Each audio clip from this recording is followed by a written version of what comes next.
어떤 분야든 상관없이 부자들은 자신의 분야에서 남들과 다른 수준의 퍼포먼스를 보여주면서 일을 제대로 해서 돈을 많이 벌죠. 근데 평범한 사람들도 일이라는 건 똑같이 하고 있는데 이때 부자들이랑 다른 점이 뭐냐고 하면 일의 질적인 수준, 그 차이가 다르다는 겁니다. 일의 질적인 차이를 만들어내는 건 인간의 초집중 능력을 잘 발휘하면 얼마든지 가능한 일이에요.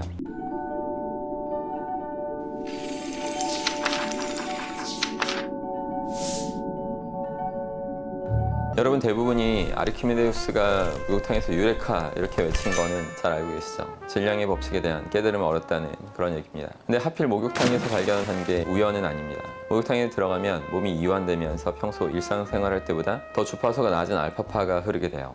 이때 무의식적인 흐름이 활성화되기 때문에 평소에 풀리지 않았던 문제를 무의식 차원에서 풀어낼 수도 있게 되는 겁니다. 중요하고 복잡한 문제를 풀어낸 사례를 보면 이와 유사한 경우가 많다는 것을 알 수 있어요.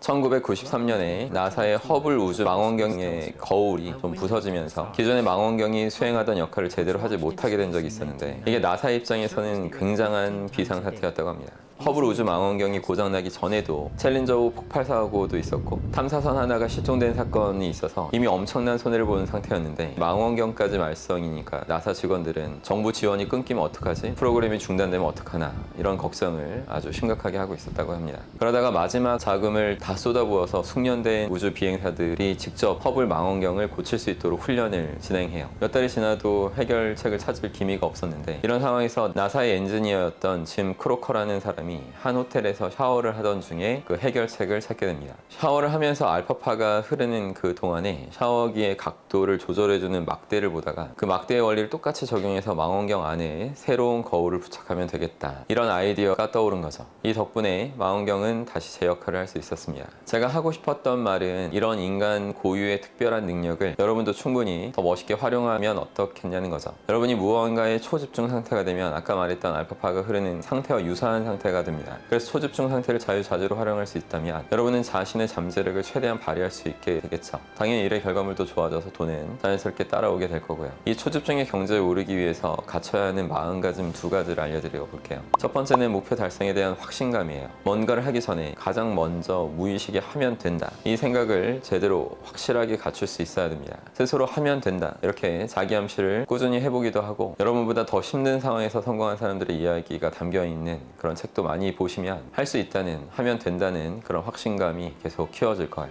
이렇게 계속 꾸준히 노력하면 그 확신감이 점점 더 강해지게 될 것입니다. 두 번째로 갖춰야 하는 마음가짐은 목표 달성을 위한 절박함이에요. 정말 강한 집중력은 절박해야지만 나올 수 있어요. 그리고 절박해지기 위해서는 여러분이 반드시 목표를 이뤄야만 하는 그 이유랑 그 필요성을 무의식에 계속 새기려는 노력을 하셔야 됩니다. 무의식에 어떻게 새기는지 궁금한 분들이 많을 텐데 무의식의 언어는 상상력이니까 상상을 제대로 자주 하는 것을 꾸준히 하는 것을 추천드릴게요. 매일 5분이라도 괜찮으니까 여러분이 목표를 달성했을 때 느끼게 될 그 기쁨, 그 희열 이런 걸 반복해서 상상하고 떠올리다 보면 점점 더 목표를 이루고 싶은 마음이 더 커지게 되고 절박함도 더 생겨날 겁니다. 근데 이것도 정말 계속해서 반복해서 하셔야 되는 건데 가끔 떠올리고 가끔 뭐 외치고 있거나 이런 수준으로는 무의식에 새길 수는 없습니다. 특히나 지금 상황이 좋아서 밥도 삼시세끼 다 챙겨 먹고 잘 때도 아늑하게 잘 수 있는 그런 편안한 환경이 있다면 더더욱 간절함을 갖추는 게 어렵게 되겠죠. 그런 사람일수록 구체적이고 아주 반복해서 그 목표를 생생하게 떠올리는 시간을 계속해서 갖춰 나가는 것이 중요합니다.